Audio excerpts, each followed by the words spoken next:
আল্লাহ স্বয়ং সেদিন সেই মাহফিলের হবেন কমিটি। আমার বাবাজিরা সেখানে স্টেজের মধ্যে দাওয়াত করবেন, সমস্ত নবীরা স্টেজের মধ্যে উপস্থিত থাকবে, আর প্রধান বক্তা হবে আমার নবী মুহাম্মদ, সকলে বলেন সাল্লাল্লাহু আলাইহি ওয়াসাল্লাম। সেদিন আমার নবী হবে সমস্ত নবীদের সামনে প্রধান অতিথি। ফেরেশতারা থাকবে ভলান্টিয়ার, আর শ্রোতা থাকবে জান্নাতীরা থাকবে শ্রোতা। 2024 সালের সকল শ্রোতা নয়, আমার বাবাজিরা সেই মাহফিলে কারা কারা উপস্থিত থাকবেন? দুনিয়ার শুরু লগ্ন থেকে কিয়ামত পর্যন্ত যত মানুষ অতীতে যারা গত হয়ে গেছে, যারা বর্তমান আছে, কিয়ামত পর্যন্ত আসবে, সবাইকে সেদিন উপস্থিত করায়া, সকল জান্নাতীদেরকে উপস্থিত করায়া সেদিন আমার আল্লাহ কোরআন তিলাওয়াতের মাহফিল দিবেন। আমি আপনি উম্মতে মুহাম্মদী হওয়ার কারণে কোরআন পড়েছি, কোরআন দেখেছি, কোরআন শুনেছি। আমাদের নবীর আগে ঈসা নবী থেকে নিয়ে আদম নবী পর্যন্ত তারা তো কোরআন পড়ে নাই, কোরআন শুনে নাই। নাম শুনছে তাদের কিতাবে যে মুহাম্মদ নবী একজন আখিরি নবী আসবেন, ওনার উপর একটা কোরআন নাজিল হবে, এটা তারা জানছে। কিন্তু কোরআন তিলাওয়াতটা কেমন হবে, কোরআন তার ভাষাটা কেমন হবে, তারা কিভাবে কোরআন পড়তে পারবে, শুনবে, এটা তো তারা বলতে পারে না, কারণ ওই সময় তো কোরআন নাজিল হয় নাই। তাদের সামনে কোরআনের মর্যাদাকে আল্লাহ বাড়ানোর জন্য হাসরের ময়দানে কোরআন তিলাওয়াতের মাহফিল দিবেন। বলেন না সুবহানাল্লাহ। সেদিন জান্নাতীরা বসবেন। আপনারা দুনিয়ার কোন মাহফিলে যখন বসেন, তখন একজনের সাথে আরেকজন লাগায়া লাগায়া বসেন, কিন্তু হাসরের ময়দানে আল্লাহ পাক রব্বুল আলামিন নিজে যে স্বয়ং কমিটি হইয়া কোরআন তিলাওয়াতের মাহফিল দিবেন, আল্লাহ পাক রব্বুল আলামিন সেদিন সেই মাহফিলের মধ্যে জান্নাতীদেরকে বসার সুযোগ করে দিবেন। কেমন ভাবে বসবে আল্লাহ নিজেই বলেন, হুম ওয়া আজওয়াজুহুম ফি যিলালিন আলাল আরাইকি মুত্তাকিউন।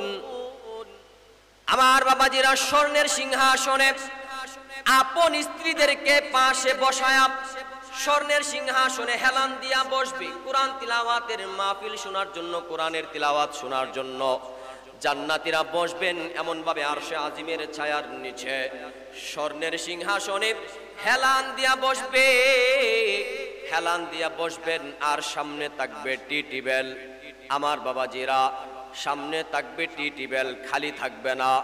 লাহুম ফিহা ফাকিহাতুন ওয়া লাহুম মা ইয়াদউন। সামনে এমন ভাবে টি টেবিল থাকবে, ফল মূল দিয়া ভরপুর থাকবে। আমার বাবাজিরা দুনিয়ার মধ্যে তো টি টেবিল দেওয়া হয়, কিন্তু এমন টি টেবিল ফল দিলে এই ফলই আপনারে খাইতে হবে। কিন্তু আল্লাহ বুঝাইতে চাই, বান্দা আমি তোমার সামনে যে টি টেবিল ধরা দেব, ফল মলাদি দিয়া ভরপুর থাকবে, এগুলা যদি তোমার খাইতে ভালো না লাগে,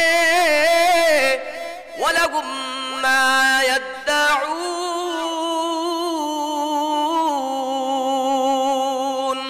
বান্দা এগুলা যদি খাইতে ভালো না লাগে, আপডেট যদি খাইতে চাও, বান্দা তুমি শুধু আহ্বান করো, কোরআনের তিলাওয়াত শোনার ফাঁকে ফাঁকে তুমি শুধু আহ্বান করো, বান্দারে যে ফলের তুমি যে ফল খাইতে চাইবা, বান্দা তুমি ডাক দিতে দেরি হবে। ওই পাখিটা উড়ন্ত অবস্থায় চলে যাচ্ছে, বান্দা তুমি ডাক দিতে দেরি হবে। তোমার সামনে ফল আর পাখিটা বোনা হইয়া আসতে দেরি করবে না। বলেন না সুবহানাল্লাহ। ওয়ালাহুম মা ইয়াদউন, আল্লাহ বলেছেন ওয়ালাহুম মা ইয়াসআলুন বলে না, মানে জান্নাতের মধ্যে সওয়ালও নাই, সওয়ালের বাহানও নাই। দেন না আল্লাহ, খাইতে মন চাইছে বলার কোনো প্রয়োজন নাই।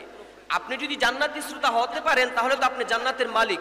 আল্লাহ তাআলা রাসূল বলেন, যেই বান্দা ছোট্ট একটা জান্নাতের মালিক হবে, আর দুনিয়া ওয়া আশারাতু আমসালিহা, দুনিয়া এখানে আশারা এসেছে ওয়াওয়ের মাধ্যমে, অর্থাৎ আর দুনিয়া ওয়া আশারা, দুনিয়া আরো 10। কোন বান্দাকে যদি আল্লাহ ছোট একটা জান্নাতের মালিক বানায়া দেয়, এই দুনিয়া যত বড়, এমন দুনিয়া আরো 10, অর্থাৎ 11টা দুনিয়া সমপরিমাণ আল্লাহ তাআলা এত বড় একটা জান্নাতের মালিক তারে বানায়া দিবে। বলেন সুবহানাল্লাহ। তো মালিক হলে তো সেখানে দেন না আল্লাহ, খাইতে মন চাইছে, ভিক্ষুকদের মতো বলার কোনো প্রয়োজন নাই। আসো প্রয়োজন, বান্দা ডাক দিতে দেরি হবে, আসতে দেরি হবে না। শ্রোতারা যখন এভাবে বসে থাকবে, আল্লাহ সেদিন বলবেন সালাম কাওলাম মির রাব্বির রহিম।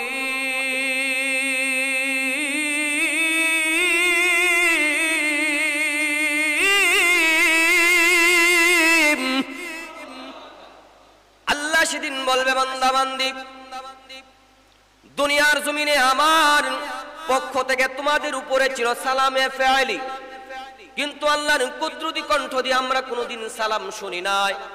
আল্লাহর পক্ষ থেকে আমাদের উপর সালাম আছে, সালাম শান্তি আছে বিদায় বাড়ি থেকে মসজিদ পর্যন্ত আসতে পারছেন। আল্লাহর পক্ষ থেকে যদি আমাদের উপর সালাম না থাকে, শান্তি না থাকে, নিজের ক্ষমতা দিয়া এখান থেকে আমরা মসজিদ থেকে বাড়িতে যাওয়ার আমাদের কারো কোনো ব্যক্তিগত ক্ষমতা নাই। কথা বলেন ঠিক কিনা? আল্লাহর পক্ষ থেকে ব্যবহারিক সালাম আমাদের উপর আছে, কিন্তু আল্লাহর কুদরতি কণ্ঠ আমরা কোনোদিন শুনি নাই। হাসরের ময়দানে আল্লাহ ডাক দেয়া বলবে, জান্নাতীর দল, আমি আল্লাহর কুদরতি কণ্ঠ দিয়া তোমাদেরকে সালাম দিলাম, আসসালামু আলাইকুম ইয়া আহলাল জান্নাহ। জান্নাতীদেরকে সালাম দিবেন। এবার আল্লাহ ডাক দেয়া বলবেন, কিসের জন্য অপেক্ষা করো? জান্নাতীরা বলবে, মালিক তোমার কোরআন তিলাওয়াতের মাহফিলে বসেছি, আমরা কোরআনের তিলাওয়াত শুনতে চাই। তখন আল্লাহ ডাক দেয়া বলবেন, আজকের মাহফিলের বিশেষ অতিথি দাউদ নবী, ওগো আমার নবী দাউদ, আপনি উদ্বোধনী তিলাওয়াত করে আমার জান্নাতি বান্দা বান্দীদেরকে তিলাওয়াত করে শোনায়া দেন। দাউদ নবী তিলাওয়াত করবে, উদ্বোধনী তিলাওয়াত করবে সূরা তাহা। তাহা মা আনজালনা আলাইকাল কুরআনা লিতাশকা। দাউদ নবী তিলাওয়াত করবে আর জান্নাতীরা খুশিতে লাফাইতে থাকবে, বেহুশ বেহুশ বাপ তাদের চলে আসবি। আল্লাহ ডাক দেয়া বলবে, জান্নাতীর দল, কেন তোমরা এমন করে লাফাইতে আসো? জান্নাতীরা ডাক দেয়া বলবে, মালিক আপনার নবী দাউদের কণ্ঠ এত মজা, আমরা শুনে আর স্থির থাকতে পারলাম না। আমার বাবাজিরা কেমন কণ্ঠ ছিল দাউদ নবীর জানেন? কিতাবের মধ্যে এসেছে, তাফসিরের কিতাবের মধ্যে, দাউদ নবী যখন তিলাওয়াত করত, জাবুর কিতাব প্রতি শনিবার দিন যখন তিলাওয়াত করত, ওনার তিলাওয়াত শোনার জন্য নদীর মাছ, জঙ্গলের বাঘ ভাল্লুক, আকাশের পাখি পর্যন্ত ওনার কণ্ঠ শোনার জন্য ওনার কাছে পর্যন্ত চলে আসতো। বলেন না সুবহানাল্লাহ। মজাদার কণ্ঠ দিয়া দাউদ নবী তিলাওয়াত করবেন। জান্নাতীদের এমন অবস্থা দেখিয়া আল্লাহ বলবেন, এ জান্নাতীর দল, এর চাইতে আরো মজার কণ্ঠ আছে, তোমরা শুনবানি। আল্লাহ তাআলা যখন এই কথা বলবেন, জান্নাতীরা বলবে, ওগো আল্লাহ, দাউদ নবীর কণ্ঠের চাইতে আরো মজার কণ্ঠ কার? আমরা একবার একটু শুনতে চাই। তখন আল্লাহ ডাক দেয়া বলবেন, আজকের মাহফিলের প্রধান অতিথি আমার দোস্ত মুহাম্মদ রাসূল সাল্লাল্লাহু আলাইহি ওয়াসাল্লাম, আজকে তোমাদেরকে ওনার কণ্ঠ দিয়া তিলাওয়াত করে শোনায়া দিবেন। ১৫০০ বছর আগে কোরআন নাজিল হয়েছে, ১৫০০ বছর পরে কোন কারি সাহেব কোরআনের তিলাওয়াত করলে, গুনাহগার হলেও বিভিন্ন জায়গায় প্রোগ্রামে যখন যাই, যুবক ছেলেরা আবদার করে, হুজুর একটু কোরআনের তিলাওয়াত করবেন। তার মানে ভিতরের মধ্যে কোরআন তিলাওয়াত শোনার মহাব্বত তাদের ভিতরে আছে। এদেশের সাধারণ যুবকরা তারা যখন কোন কোরআন শোনে, ব্যক্তিগতভাবে ঠিকভাবে আমল না করতে পারলেও যখন কোরআনের তিলাওয়াত বান্দা শুনে, তখন তার দিলের ভিতরে কেমন যেন একটা মায়া মায়া ভাব চলে আসে। কথা বলেন ঠিক কিনা? আল্লাহর নবী সেদিন তিলাওয়াত করবে,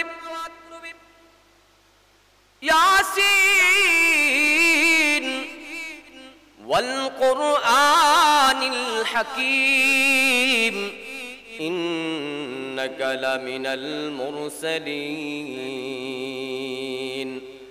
আলা সিরাতিম মুস্তাকিম তানজিলাল আজিজির রহিম লিতুনদিরা কওমান মা غير آبائهم فهم غافلون আল্লাহ নবী তিলাওয়াত করবে আর জান্নাতীরা খুশিতে লাফাইতে থাকবে। আমার বাবাজিরা কেনই বা লাফাইবে না? কত কত মজার কণ্ঠ ছিল আমার নবীজির। আরে সাধারণ মানুষ তিলাওয়াত করলে কত মজা লাগে। যার উপর আল্লাহ কুরআনকে নাজিল করেছেন কতই না মজার কণ্ঠ ছিল তার। তিনি যখন ঘরের ভিতরে নামাজে দাঁড়ায় তিলাওয়াত করে, একদিন আবু জাহেল নবীজির ঘরের পাশ দিয়া রাস্তা দিয়া হেঁটে হেঁটে চলে যায়। দেখতে বাতিজা মুহাম্মদের ঘরের ভিতর থেকে এত মজাদার কণ্ঠের আওয়াজ আসতেছে। দাঁড়ায় গেছে, মজা লাগে, আর একটু দাঁড়াইছে তো মজা লাগে। এমন ভাবে সারাটা রাত আবু জাহেল নবীর কণ্ঠ শুনিয়া সারাটা রাত তিলাওয়াত শুনে কাটায়া দিয়েছে। পরের দিন আবু জাহেল কয়, বাতিজা মুহাম্মদ আমার কাছে সবচেয়ে বড় দুশমন, আমার কাছে এর তিলাওয়াত যদি এত মজা লাগে তো বাকি জনগণ যদি শুনে তো সব তো আমাকে ছাইরা বাতিজার ধর্মে চলে যাবে, তো আমার নেতাগিরি আর থাকবে না, নেতৃত্ব থাকবে না। সুফিয়ান, আখনাস, আবু জাহেল বড় বড় সর্দাররা রাতের বেলা গোপনে গোপনে নবীর দরজার সাথে কান লাগায়া লাগায়া তিলাওয়াত শুনে। তো একদিন 3 রাস্তার মোড়ে তাদের সাথে সাক্ষাৎ। কেউ কই গেছিলা? বলে তিলাওয়াত শুনতে। তুমি? বলে আমিও তো। হাই হাই, আমরা সমাজের সর্দার হয় যদি এরকম 2 নাম্বারই করি তো আমাদের জনগণ দেখলে কি আমাদের একটা সর্দার মানবো? বলে না। কি করা যায়? অগ্রিমাইন করো। এই তোমরা শুনো, বাতিজা মুহাম্মদের কণ্ঠের মধ্যে মনে হয় জাদু আছে, যদি তোমরা শুনো তো বাপ দাদার ধর্ম কিন্তু ছাইরা তার ধর্মে চলে যাইবা। বাপ দাদার ধর্মের মধ্যে তোমরা চুনকালি লাগায়ও না। দিনের বেলা আইন জারি করেছে, রাতের বেলা গোপনে গোপনে তিলাওয়াত শুনে। তো সর্দাররা একদিন দেখার পরে তারা বলতেছে, হাই হাই, দিনের বেলা আইন জারি করে রাতের বেলা আমরা সর্দাররাই যদি এরকম 2 নাম্বারই করি, তিলাওয়াত শুনে ফেলি, তো জনগণ জানলে তো আমাদেরকে আর সর্দারই মানবে না। হাতে হাত রাখা ওয়াদা করো। সকলে ওয়াদা করছে বাতিজা মুহাম্মদের কণ্ঠে আর কোনোদিন তিলাওয়াত শুনবে না। হাতে হাত রাখা ওয়াদা করছে। পরের দিন আবু জাহেল কই, বাতিজার কণ্ঠ না শুনলে তো ভালো লাগে না। এখন সুফিয়ান আর আখনাস তো ওয়াদা করছে, মনে হয় তারা আর আসবে না তিলাওয়াত শুনতে, আমি একা একা যাব, কেউ আর দেখবে না। সুফিয়ানও একই ধারণা, আখনাসেরও একই ধারণা যে আবু জাহেল আর সুফিয়ান তো ওয়াদা করছে, আমি আখনাস এখন যাব তিলাওয়াত শোনার জন্য, কেউ আর দেখবে না। তিনজন একই ধারণা নিয়ে যখন গেল, আবার 3 রাস্তার মোড়ে সাক্ষাৎ হয়ে গেল। কেউ কই গেছিলা? বলে তিলাওয়াত শুনতে। তো তুমি না ওয়াদা করছিলা? সুফিয়ান, তুমি না ওয়াদা করছিলা? সুফিয়ান, আবু জাহেল তুমিও তো ওয়াদা করছিলা। একজন আরেকজনকে দোষ দেয়। তখন বলে মক্কাবাসী তখন আবু জাহেলকে বলে, আবু জাহেল, দিনের বেলা আইন জারি করেছ, রাতের বেলা কেন রে বারবার গোপনে গোপনে তিলাওয়াত শুনে চলে আসো? হাতে হাত রাখিয়া ওয়াদা করেছ, ওয়াদা ভঙ্গ করিয়া কেন রে বাতিজা মুহাম্মদের তিলাওয়াত শোনার জন্য চলে আসো? বাতিজা মুহাম্মদ না তোমার সবচাইতে বড় দুশমন? আবু জাহেল ডাক দেয়া বলে, মক্কার মানুষ, আমি সারাদিন সর্দারি করি, কত কথা বলি, হাজার ঘুমাইতে যাই, আমার তো ঘুম আসে না। পেরেশান লইয়া যখন ঘুমাইতে যায়, পেরেশান বেড়ে যায়। হাজার পেরেশান লইয়া যখন বাতিজা মুহাম্মদের কণ্ঠের তিলাওয়াত শুনি, আরে কি বলবো রে, বাতিজা মুহাম্মদের কণ্ঠের মধ্যে এত মজা, এত মজা। তার তিলাওয়াত শোনার দ্বারা আমার সারাটা রাত কোন দিক দিয়ে চলে যায় আমি বলতে পারি না। আর আমার দিলের মধ্যে যত অশান্তি আছে সব দূর হইয়া তার তিলাওয়াতের মাধ্যমে আমার দিলের মধ্যে শুধু শান্তি আর শান্তি প্রবেশ করে। বলেন না সুবহানাল্লাহ।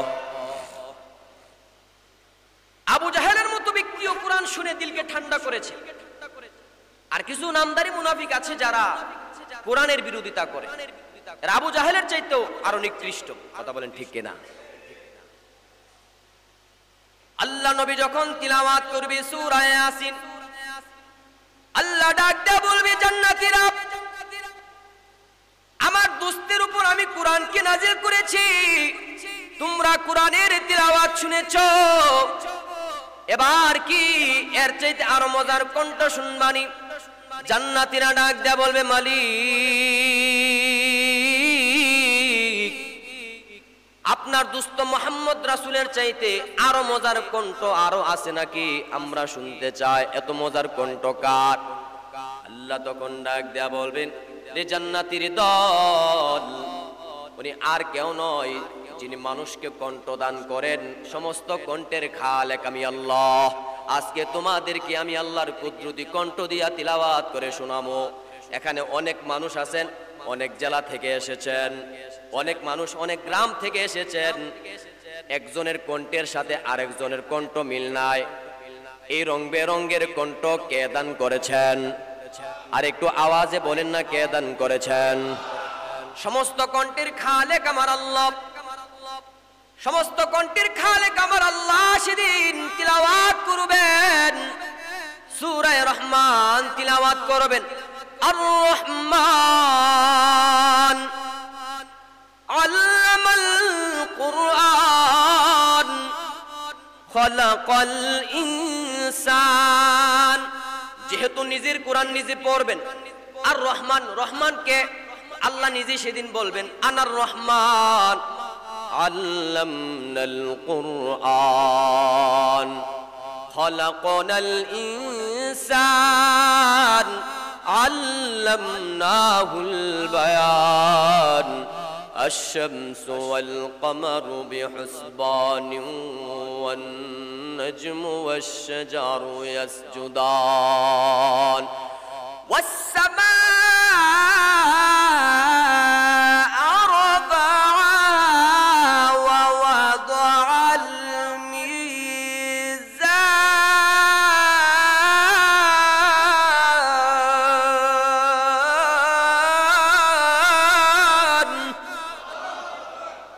আল্লাহ সেদিন কুদরতি কণ্ঠ দিয়া তিলাওয়াত করবে, আর জান্নাতীরা শুনবে। 1000 বছর চলে যাবে, জান্নাতীরা দুলবে আর আল্লাহর কুদরতি কণ্ঠের তিলাওয়াত শুনবে। জান্নাতি হুর গিলমানরা ডাক দিয়া চিঠি লিখবেন, ওগো মালিক, আপনি তিলাওয়াত করতেছেন আর জান্নাতীরা মনোযোগ দিয়া শুনতেছে। আপনার এই তিলাওয়াতের পাগল হইয়া মনে হচ্ছে তোমার জান্নাতি বান্দা বান্দিরা আমরা হুর গিলমানদেরকে ভুলে যাচ্ছে। ওগো মাওলা পাক, আপনি তিলাওয়াত বন্ধ করেন আর তিলাওয়াত করবেন না। যখন জান্নাতি হুর গিলমান এমন ভাবে চিঠি লিখবে, আল্লাহ তখন তিলাওয়াত বন্ধ করবে। জান্নাতীরা ডাক দেয়া বলবে, ওগো মাওলা পাক, আপনার কুদরতি কণ্ঠের তিলাওয়াত এত মজা, তিলাওয়াত 1000 বছর শোনার পরেও যেন আমাদের তৃপ্তি মিটল না। জোরে জোরে বলেন না সুবহানাল্লাহ। তো যেদিন আমার আল্লাহ স্বয়ং নিজে কোরআন তিলাওয়াত করবে, তাওরাত তিলাওয়াত করবে না, জাবুর তিলাওয়াত করবে না, ইনজিল তিলাওয়াত করবে না, আমার আল্লাহ স্বয়ং নিজে কোরআনের তিলাওয়াত করবে, সেই কোরআনের দাম আছে না নাই? শুধু তাই নয়, আল্লাহ পাক রব্বুল আলামিন আসমান থেকে যত কিতাব নাজিল করেছেন, কোন কিতাব আল্লাহ তাআলা নাজিল করার পরে হেফাজতের দায়িত্ব গ্রহণ করে নাই। কিন্তু কোরআন সম্পর্কে আল্লাহ বলেন, ইন্না নাহনু নাযালনা যিকরা ওয়া ইন্না লাহু লাহাফিজুন।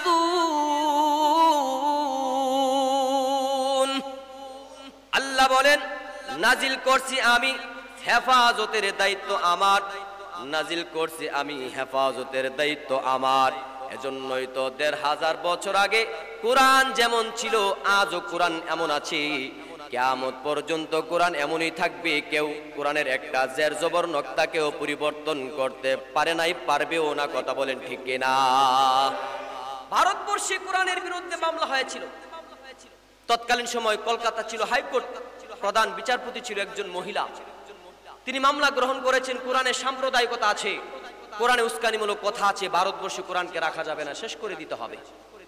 তিনি মামলা গ্রহণ করলেন। এই খবর পেয়েছে ডক্টর বঙ্কিমচন্দ্র বন্দ্যোপাধ্যায়। তিনি খবর পাওয়ার পরে ম্যাডামকে জিজ্ঞাসা করলেন, ম্যাডাম আপনি কি কোরআনের বিরুদ্ধে মামলা নিয়েছেন? বলে হ্যাঁ।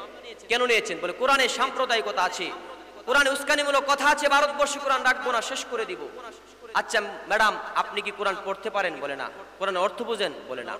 পড়তেও পারেন না, অর্থ বুঝেন না। আপনি কি জানেন একজন হিন্দু বাবার সন্তান, তিনিও 30 পারা কোরআনের তর্জমা করেছেন, ডক্টর গিরিশচন্দ্র বাবু। 30 পারা কোরআন তর্জমায় তিনি কোথাও লেখেন না কোরআনে সাম্প্রদায়িকতা আছে, কোরআনে উস্কানিমূলক কথা আছে। অথচ আপনি কোরআন পড়তেও জানেন না, অর্থ বোঝেন না, কোরআনের বিরুদ্ধে আপনি মামলা নিয়ে বসে আছেন। আপনি কি জানেন? আপনাকে একটা নলেজ দিতে চাই, পৃথিবীর যত গ্রন্থ আছে, আপনি যেহেতু কোরআনের বিরুদ্ধে মামলা নিয়েছেন, আপনাকে একটা নলেজ দিতে চাই। পৃথিবীর যত গ্রন্থ আছে সমস্ত গ্রন্থকারদেরকে ডাক দেয়া বলেন, হে মহাভারতের পণ্ডিতরা, তোমরা তোমাদের সকল মহাভারত নিয়ে আসো, আপনি এগুলাকে বস্তার মধ্যে ভরে দেন। হে গীতার পণ্ডিতরা, তোমরা তোমাদের সকল গীতা নিয়ে আসো, আপনি এগুলাকে বস্তার মধ্যে ভরে দেন। হে মনসমূর্তির পণ্ডিতরা, তোমরা তোমাদের সকল মনসমূর্তি নিয়ে আসো, আপনি এগুলাকে বস্তার মধ্যে ভরে দেন।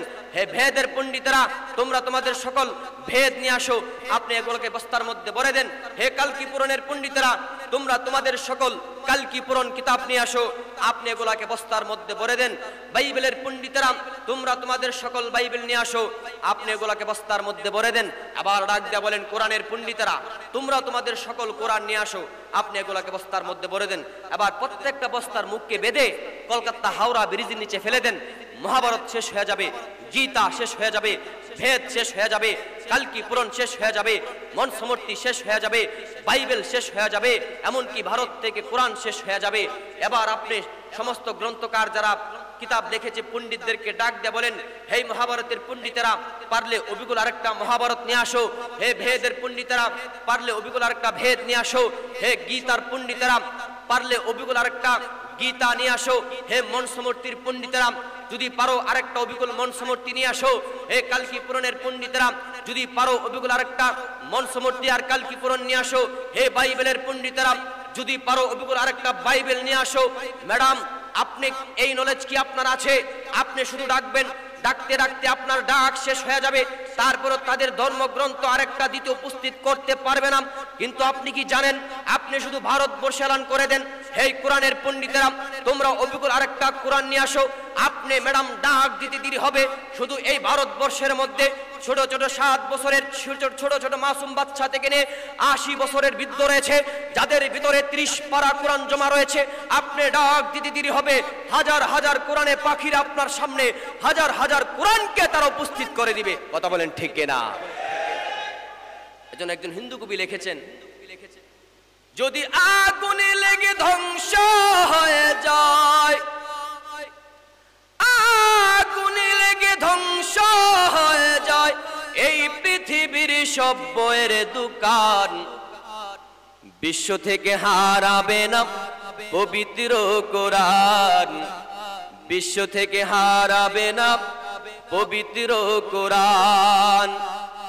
করবে কোরআন কেমনে ধ্বংস আগুনের তেজ, আজ বিশ্ব বরং লক্ষ কোটি কোরআনে হাফেজ। ঠিক তবে ঠিক, তারা চাপায় আসমানি গ্রন্থ, চাপায় আসমানি গ্রন্থ, বাঁচাবে কোরআনের মান, বিশ্ব থেকে হারাবে না পবিত্র কোরআন, বিশ্ব থেকে হারাবে না পবিত্র কোরআন।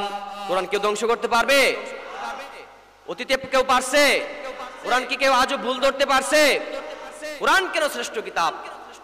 আমার বাবাজিরা খেয়াল করে শুনেন,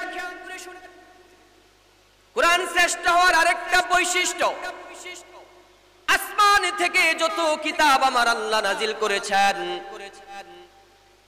আল্লাহ তাআলা আসমানি যত কিতাব নাজিল করেছেন, প্রত্যেকটা অক্ষরের বিনিময়ে 10টা করে নেকের ওয়াফার আমার আল্লাহ দেয় নাই। কিন্তু আল্লাহর নবী বলেন, মান ক্বারা হারফাম মিন কিতাবিল্লাহ ফালাহু বিহি হাসানা ওয়াল হাসানাতু বিআশরি আমসালিহা। আল্লাহর রাসূল বলেন, যে বান্দা বান্দি কুরআন থেকে একটা অক্ষর তিলাওয়াত করবে, যে বান্দা তিলাওয়াত করবে এবং যারা বসে বসে শুনবে, অর্থ বুঝক অথবা বুঝক না বুঝক কোনো প্রবলেম নাই, যে পড়বে এবং যারা শুনবে প্রত্যেকের আমল নামায় আমার আল্লাহ একটা অক্ষরের বিনিময়ে 10টা করে নেক দিবেন। শুধু তাই নয়, আল্লাহর রাসূল বলেন, লা আকুলু আলিফ লাম মিম হারফুন বাল আলিফুন হারফুন ওয়া লামুন হারফুন ওয়া মিমুন হারফুন। আমার বাবাজিরা, কোরআনের শুরু দিয়ে আছে দেখবেন আলিফ লাম মিম, আছে কি না? তিনটা অক্ষর একসাথে জটা লাগানো। আল্লাহর নবী যে বললেন একটা অক্ষরের বিনিময়ে 10টা নেক, তার মানে আলিফ লাম মিম এখানে 3টা অক্ষর, এখানে কেউ একটা অক্ষর বললে চলবে না। নবী বলেন আলিফ লাম মিম যদিও দেখতে দেখা যায় একটা অক্ষরের মতো, কিন্তু এখানে 3টা অক্ষর। কোন বান্দা যদি আলিফ লাম মিম তিলাওয়াত করে, আল্লাহর রাসূল বলেন শুধু আলিফ লাম মিম তিলাওয়াতের দ্বারা আমার আল্লাহ তার আমলনামায় যে পড়লো এবং যারা শুনলো, অর্থ বুঝলো অথবা বুঝলো না কোনো প্রবলেম নাই, শুধু আলিফ লাম মিম তিলাওয়াতের দ্বারা আমার আল্লাহ প্রত্যেকের আমলনামায় তেমন ভাবে শুধু আলিফ লাম মিমের দ্বারা 30টা করে নেক দিবেন। শুধু তাই নয়, মুফাসসিরিনে কেরাম বলে আলিফ বানান করে লিখতে লাগে 3টা অক্ষর, লামকে বানান করে লিখতে লাগে 3টা অক্ষর, মিমকে বানান করে লিখতে লাগে 3টা অক্ষর। আল্লাহর রাসূল বলেন আমার বাবাজিরা, কোন বান্দা যদি আলিফ লাম মিম তিলাওয়াত করে, মুহাদ্দিসিনে কেরাম ব্যাখ্যা করে হাদিসের ব্যাখ্যা করে বলেছেন শুধু আলিফ লাম মিম যেই বান্দা তিলাওয়াত করবে, এখানে 3টা অক্ষর বানান করে লিখতে লাগে 9টা অক্ষর, 9 × 10 = 90। শুধু আলিফ লাম মিম তিলাওয়াতের দ্বারা প্রত্যেকের আমলনামায় আমার আল্লাহ 90টা করে নেক দিবেন। বলেন না সুবহানাল্লাহ। এমন একটা ওয়াফার আমার আল্লাহ অন্য আসমানি কিতাবের ক্ষেত্রে দান করেন নাই, কিন্তু কোরআন সম্পর্কে আমার আল্লাহ এত বড় ওয়াফার দিয়েছেন। আল্লাহর রাসূল আরো বলেন মান ক্বরাআল কুরআনা ওয়া আমিলা বিমা ফিহি উলবিসা ওয়ালিদাহু তাজান ইয়াউমাল কিয়ামা দাউহু আহসানা মিন দাউইশ শামসি। আমার বাবাজিরা, আল্লাহর রাসূল বলেন যে কোরআন পড়বে এবং কোরআন পড়া অনুযায়ী আমল করবে, কোরআন পড়নেওয়ালার মা বাবাকে আমার আল্লাহ হাসরের ময়দানে 2টা জান্নাতি মুকুট পরাবে। 2টা জান্নাতি মুকুট কেমন হবে? আল্লাহর রাসূল নিজেই বলেন দাউহু আহসানা মিন দাউইশ শামসি, সূর্যের আলোর চাইতে ওই 2টা জান্নাতি মুকুট এমন ভাবে সূর্যের আলোর চাইতে আরো সুন্দরভাবে চমকাইতে থাকবে। বলেন না সুবহানাল্লাহ। শুধু তাই নয়, আল্লাহর রাসূল আরো বলেন ইয়াজিউল কুরআন ইয়াউমাল কিয়ামা, যে বান্দা বান্দি কোরআন তিলাওয়াত করবে হাসরের ময়দানে কোরআন তার কাছে যেমন ভাবে আল্লাহর কাছে চলে আসবে, তার পক্ষ হইয়া এমন ভাবে আল্লাহকে বলবেন ফায়াকুলু ইয়া রব্বি হাল্লি, ওগো আল্লাহ, আল্লাহ আপনার এই বান্দাকে আমি কোরআন সাক্ষ্য দিচ্ছি, আপনি তারে সম্মানের মুকুট পরায়া দেন। আমার বাবাজিরা, আল্লাহ তাআলা সেদিন ফায়ুলবাসু তাজুল কারামাতি, সম্মানের মুকুট পরাবেন। কোরআন আবার বলবেন ইয়া রব্বি জিদহু, আপনি তারে আরো বাড়ায়া সম্মান দেন। তখন আল্লাহ পাক রব্বুল আলামিন ফায়ুলবাসু হুল্লাতুল কারামাতি, সম্মানের পোশাক পরাবেন। আল্লাহর রাসূল যেই সম্মানের পোশাকের কথা বললেন, মুহাদ্দিসিনে কেরাম বলে কোরআন পড়নেওয়ালা হাফেজে কোরআনের মা বাবাকে আমার আল্লাহ যে 2টা পোশাক পরিধান করাবে, তামাম দুনিয়াকে যদি বিক্রিও করে দেওয়া হয় ওই 2টা জান্নাতি পোশাকের মূল্য হবে না। বলেন না সুবহানাল্লাহ। শুধু তাই নয়, আল্লাহর রাসূল আরো বলেন হাদিসের মধ্যে, কোরআন সেদিন আরো বলবেন ইয়া রব্বি ইরদা আনহু, ওগো আমার আল্লাহ আপনি এই কোরআন পড়নেওয়ালা বান্দার উপর আপনি ইরদা আনহু, আপনি তার প্রতি সন্তুষ্ট হয়ে যান। ফায়ারদা আনহু, আল্লাহ তাআলা তার প্রতি সন্তুষ্ট হয়ে যাবে। আমার বাবাজিরা, শুধু তাই নয়, আল্লাহর রাসূল আরো বলেন ইন্নাল জান্নাতা তাশতাকু ইলা 5 নাফার, 5 শ্রেণীর মানুষের জন্য আল্লাহর জান্নাতরা অপেক্ষা করে। 5 শ্রেণীর মানুষের জন্য আল্লাহর জান্নাতরা অপেক্ষা করে। 1 নম্বর তালিল কুরআন, আয়াতলুনাল কুরআন, যে বান্দা বেশি বেশি কোরআনের তিলাওয়াত করবে, কোরআন তিলাওয়াতকারীর জন্য আমার আল্লাহর জান্নাতরা অপেক্ষা করে। বলেন না সুবহানাল্লাহ। কোরআন যে তিলাওয়াত করবে তার জন্য আল্লাহর জান্নাতরা অপেক্ষা করে। 2 নম্বর ওয়া হাফিজুল লিসান, যে তার জবানকে হেফাজত করে তার জন্য আল্লাহর জান্নাতরা অপেক্ষা করে। জবানে মিথ্যা বলে না, পরের গীবত করে না, শাকায়াত করে না, এই জবান দ্বারা হারাম বক্কন খাবার খায় না। এমন জবানকে যারা হেফাজত করবে তাদের জন্য আল্লাহর জান্নাতরা অপেক্ষা করে। 3 নম্বর ওয়া মুকসিল উরিয়ান, যারা বস্ত্রহীন মানুষকে কাপড় দিয়া সহযোগিতা করে তাদের জন্য আল্লাহর জান্নাতরা অপেক্ষা করে। 4 নম্বর ওয়া মুতঈমিল জিয়ান, ক্ষুধার্ত মানুষদেরকে যারা খাবার দিয়া সহযোগিতা করে তাদের জন্য আল্লাহর জান্নাতরা অপেক্ষা করে। 5 নম্বর ওয়া মান সাল্লা আলা হাবিবির রহমান, আল্লাহর রাসূল বলেন 5 নাম্বার ওই মানুষটার জন্য আল্লাহর জান্নাতরা অপেক্ষা করে। ওই মানুষ কারা? বলে যারা আল্লাহর রাসূলের উপর বেশি বেশি দুরূদ পাঠ করবে, আল্লাহর নবীর উপর যারা বেশি বেশি দুরূদ পাঠ করবে, দুরূদ পড়নেওয়ালা উম্মতদের জন্য আল্লাহর জান্নাতরা অপেক্ষা করতে থাকে। বলেন না সুবহানাল্লাহ। সাল্লাল্লাহু আলাইহি ওয়াসাল্লাম আল্লাহর রাসূল বলেন মান সাল্লা আলাইয়া আশরান ফি আউয়ালিন নাহার ওয়া আশরান ফি আখিরিন নাহার। আল্লাহর রাসূল বলেন সকালবেলা 10 বার দুরূদ পড়ল, সন্ধ্যাবেলা আমি নবীর উপর যে বান্দা যে উম্মত 10 বার দুরূদ পাঠ করবে, 20 বার যে উম্মত আমি নবীর উপর দুরূদ পাঠ করবে, নালাতু শাফাতি ইয়াউমাল কিয়ামা, হাসরের ময়দানে ওই উম্মতকে আমি নবীজি তারে সুপারিশ করে আমার সাথে জান্নাতে নিয়ে যাব। বলেন না সুবহানাল্লাহ। নবীর সাথে জান্নাতে যাইতে রাজি আছি তো? রাজি আছি তো? কারা কারা রাজি আছেন? হাত নামান, সবাইকে আল্লাহ কবুল করেন। আল্লাহর রাসূল বলেন উম্মতেরে আমার উপর যারা দুরূদ পাঠ করবে, শুধু তাই নয়, আল্লাহর রাসূল বলেন মান সাল্লা আলাইয়া ওয়াহিদা সাল্লাল্লাহু আলাইহি আশারা, যে আমার উপর একবার দুরূদ পাঠ করবে আল্লাহ তার উপর 10টা রহমত নাজিল করবে। অখুত্তাত আনহু আশারা খাতিয়াত, 10টা গুনাহ আল্লাহ তাআলা মাফ করে দিবেন। ওয়া রুফিয়াত লাহু আশারা দারাজাত, এবং 10টা মর্যাদা আল্লাহ তাআলা বাড়ায়া দিবেন। দুরূদ পড়বে একবার আর তার উপর রহমত নাজিল হবে 10 বার, 10টা গুনাহ মাফ হবে এবং 10টা মর্তবা আল্লাহ তাআলা বাড়ায়া দিবেন। এখন প্রশ্ন জাগতে পারে, হুজুর আমি যদি এই গোপালপুরের এই মসজিদে বসিয়া দুরূদ পড়লে মদিনা পর্যন্ত যাবে কিনা? হ্যাঁ, আল্লাহ রাসূল সেটাও জানায় দিয়েছেন, ইন্না লিল্লাহি মালাইকা সাইয়াহিনা ফিল আরদ। পৃথিবীর কোন কোন প্রান্তে যারা দুরূদ পড়ে আল্লাহ রাসূল বলেন আমার পক্ষ থেকে কতগুলা ফেরেশতা আছে, আল্লাহ তাআলা আমার জন্য ফেরেশতাগুলা নিয়োজিত করে রাখছেন। কে বড় মসজিদে আমার উপর দুরূদ পড়ে, কে বাড়িতে আমার উপর দুরূদ পড়ে, কে দেশের মধ্যে দুরূদ পড়ে, কে প্রবাসী থেকে দুরূদ পড়ে, সমস্ত উম্মতের দুরূদগুলা সংগ্রহ করিয়া ইউবাল্লিগুনি মিন উম্মতিস সালাম, সমস্ত উম্মতদের দুরূদ আর সালামগুলা আমি নবীর কাছে যখন পৌঁছায়া দেয়, আমি উল্টা তাদের উপর রহমতের নাজিল হওয়ার জন্য আল্লাহর কাছে রওজা মুবারকের ভিতরে থাকিয়া দোয়া করতে থাকি। বলেন না সুবহানাল্লাহ। পাইলে নিরালাহি গো নবী, পাইলে নিরালায়, 2 কদমে চুমু খাবো, 2 কদমে চুমু খাবো, চরণ ধুলি মাখবো গায়। পাইলে নিরালাহি গো নবী, পাইলে নিরালায়, দয়ালে নবী কত দূরে,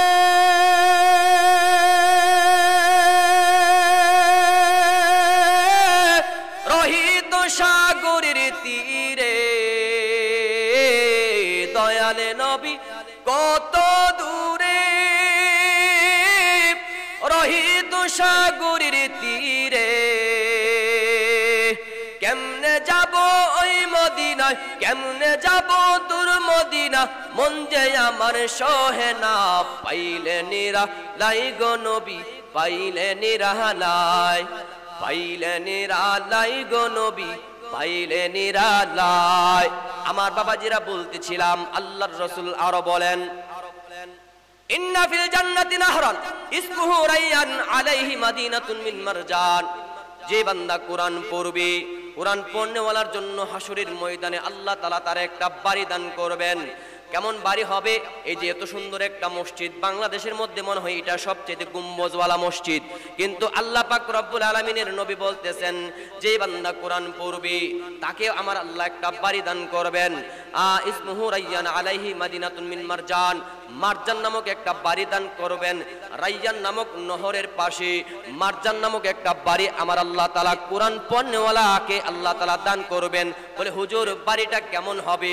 আল্লাহর রাসূল নিজে বলেন লাহু ৭০ আলফা বাব।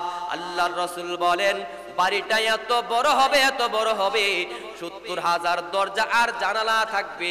যে দরজা জানালা, দরজাগুলা হবে স্বর্ণের আর জানালাগুলা হবে রূপার। এমন ৭০,০০০ দরজা জানালা বিশিষ্ট একটা বাড়ি আমার আল্লাহ কোরআন পড়নেওয়ালার মা বাবাকে দান করবেন। জোরে জোরে বলেন না সুবহানাল্লাহ। আমার বাবাজিরা, আপনার সন্তান যদি কোরআন পড়ে, আল্লাহু আকবার, তাতে লাভ আছে, খাস্তা নাই। তাফসীরের কিতাবের মধ্যে এসেছে, হাদিসের কিতাবের মধ্যে এসেছে, আমার বাবাজিরা মুসা আলাইহিস সালাম যখন একদিন রাস্তার পাশ দিয়ে হেঁটে হেঁটে চলে যায়, ওনার নাম তো মুসা কালিমুল্লাহ। কালিমুল্লাহ মানে আল্লাহর সাথে কথা বলনেওয়ালা নবী, আল্লাহর সাথে কথা বলনেওয়ালা নবী। একদিন আল্লাহর সাথে কথা বলার জন্য যখন রওনা হচ্ছেন, উনি যখন যাচ্ছেন পথের মধ্যে দেখলো এক আল্লাহর বান্দার কবরে আযাব হইতেছে। উনি দেখার পরে উনি আল্লাহকে জিজ্ঞাসা করবে, মালিক দেখলাম তোমার এক বান্দার কবরের ভিতরে আযাব। উনি দেখছেন, এটা আল্লাহর কাছে বলবেন, এই নিয়তে তিনি রওনা হলেন। কিন্তু পথের মধ্যে বিভিন্ন পশু পাখি ওনাকে অনেক দরখাস্ত করছেন। হাঁসের পাল দরখাস্ত করে, ওগো নবী মুসা তোমার আল্লাহরে বলিও কেন বৃষ্টি হচ্ছে না। গরুর পাল বলতেছে, ওগো নবী মুসা তোমার আল্লাহরে বলিও কেন ঘাস হচ্ছে না, আমাদের কষ্ট হচ্ছে। বিভিন্ন পশু পাখি মানুষ যখন এমন ভাবে বিভিন্ন প্রস্তাব দিয়েছে, প্রস্তাবের কথা আলোচনা করতে করতে ওই দিক দিয়ে যার কবরে আযাব দেখছিল তার কথা আল্লাহরে জিজ্ঞাসা করতে তিনি ভুইলা গেছেন। যাওয়ার সময় যার কবরে দেখছিল আযাব, এখন আসার সময় দেখতেছে তার কবরে কোনো আযাব নাই। মুসা নবী তো একজন নবী, মুজিজার মাধ্যমে মৃতদের সাথে কথা বলার যোগ্যতা রাখেন। আল্লাহ নবী মুসা ভিতর থেকে লোকটারে ডাক দিয়ে বলেন, এই আল্লাহর বান্দা, যাওয়ার সময় দেখলাম তোমার কবরের মধ্যে আযাব হইতেছে, এখন যে তোমার কবরে আযাব নাই, ব্যাপার কি? ভিতর থেকে লোকটা ডাক দেয়া বলে, ওগো নবী মুসা এতদিন আমার পাপের কারণে আমার কবরের মধ্যে আযাব চলছিল, বলে এখন তুমি কেমনে মুক্তি পাইলা? বলে আমার কারণে না, আমার সন্তানের কারণে। বলে তোমার সন্তান কি করেছে? বলে আমার সন্তান, আমি যখন ইন্তেকাল করি আমার এই সন্তানটা মায়ের পেটে ছিল, আমার ইন্তেকালের সময় বিবিরে ওসিয়ত করেছিলাম, বিবি আমার আমি যদি ইন্তেকাল আমার হয়ে যায়, আমি যদি মৃত্যুবরণ করে ফেলে, তুমি কিন্তু এই তোমার সন্তানকে, পেটের সন্তানকে রবের নামে পড়াইবা, দিন তারে শিখাইবা। আমি পিতা হিসাবে তোমার কাছে আমার সন্তানের জন্য ওসিয়ত করে গেলাম। আজকে আমার সন্তানটা মক্তবে গিয়েছে, এতদিন সে মক্তবে যাওয়ার কোনো বয়স হয় নাই। আজকে যখন মক্তবে গিয়েছে, ওই হুজুরে তারে পড়াইছে, এ বান্দা পড়ো বিসমিল্লাহির রহমানির রহিম।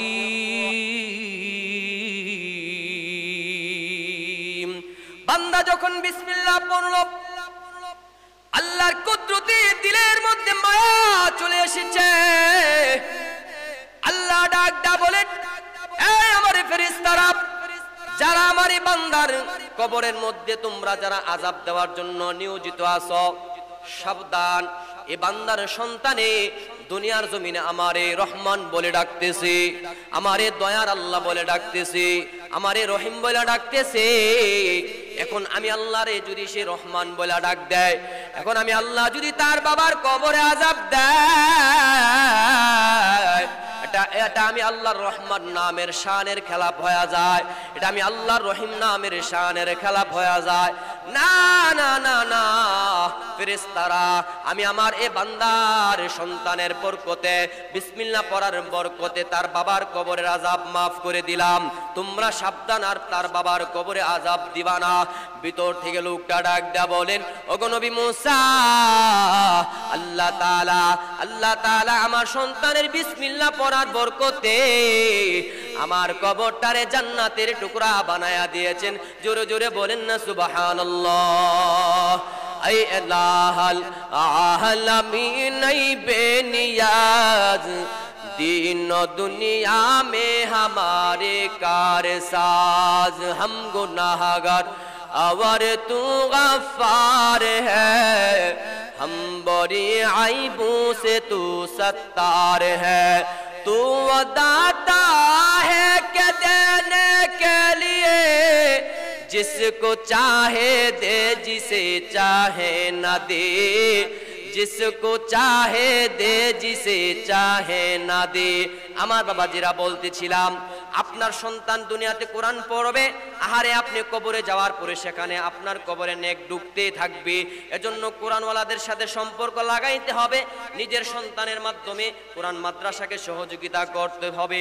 নিজের সন্তান না থাকলে একটা নাতিরে মাদ্রাসায় ভর্তি করায়া দেন, কোরআন পড়নেওয়ালা বানায়া দেন। 5 জন কন্যা সন্তান আছে, একজন কন্যা সন্তানকে কোরআনের সাথে সম্পর্ক লাগায়া দেন। আমার বাবাজিরা, এই সন্তান যখন কোরআন পড়বে, আপনার সন্তান শুধু শুধু নেক পাবে বিষয়টা এমন নয়। এই সন্তানকে যারা সহযোগিতা করবে, আর্থিকভাবে হোক অথবা মানসিকভাবে হোক, সন্তান যে কোরআন পড়বে তার মা বাবাও একটা অক্ষরের বিনিময়ে 10টা করে নেক পাবে। এবং এই মাদ্রাসার মধ্যে হোক অথবা এই ছেলেকে যদি কেউ কোরআনের খাতিরে কেউ সহযোগিতা করে, একটা অক্ষরের বিনিময়ে তার আমলনামায় আল্লাহ তাআলা 10টা করে নেক দিবেন। বলেন না সুবহানাল্লাহ। কোরআনের সাথে আমাদের সম্পর্ক লাগাইতে হবে। আমার বাবাজিরা, এই কোরআন আল্লাহ পাক রব্বুল আলামিন নাজিল করেছেন। অনেকেই আমরা জিজ্ঞাসা করলে কোরআন আমরা পড়তেও পারি না, জানিও না।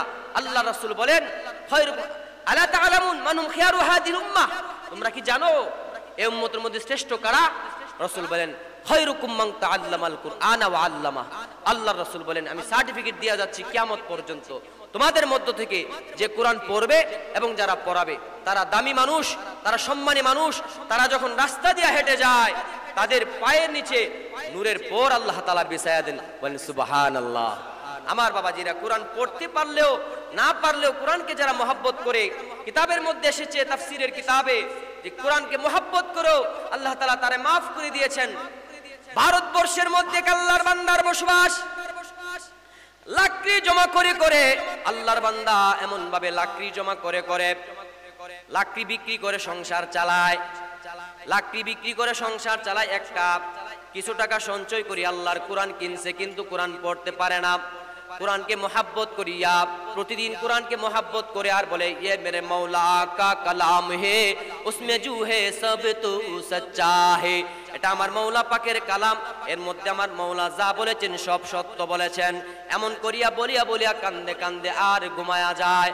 প্রতিদিন এমন করে ঘুমায়া যায়। বান্দার যখন ইন্তেকাল হয়ে যায়, জানাজার নামাজ পড়ায়া যখন দাফন করে দেই, যিনি জানাজার নামাজ পড়াইলো রাতের বেলা স্বপ্ন দেখে যে যার জানাজার নামাজ পড়াইছে সে তো আল্লাহর জান্নাতি হয়ে গেছে। বলেন না সুবহানাল্লাহ।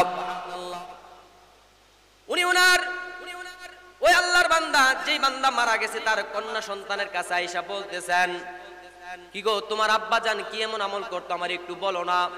বলে, আমার আব্বাজান তো এমন করে বিশেষ আমল করতো না, একজন মূর্খ মানুষ ছিল, কিন্তু আমার আব্বাজান একটা আমল করতো, এটা আমি ভালো করে জানি। আমার আব্বাজান প্রতিদিন কোরআনকে পড়তে পারতো না, কিন্তু এমন ভাবে কোরআনকে খুলিয়া বলতো, ये मेरे मौला का कलाम है उसमें जो है सब तो सच्चा है।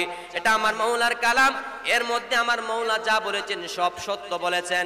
এই বলিয়া বলিয়া আমার আব্বা কোরআনকে বুকে লাগায়া লাগায়া কান্না করত। এটুকু আমলের কথা জানি। ওই আল্লাহর বান্দা আল্লাহর ওলি ডাক দেয়া বলে, ওরে আমার মা, তোমার আব্বা কোরআন পড়তে পারে নাই, তারপরেও কোরআনকে মহব্বত করার কারণে আমার আল্লাহ তোমার আব্বার কবরটারে, তোমার আব্বাকে কবরে রাখা মাত্রই কোরআনের খাতিরে তোমার আব্বার কবরটারে আল্লাহ জান্নাতের মেহমান বানায়া দিয়েছেন। বলেন না সুবহানাল্লাহ।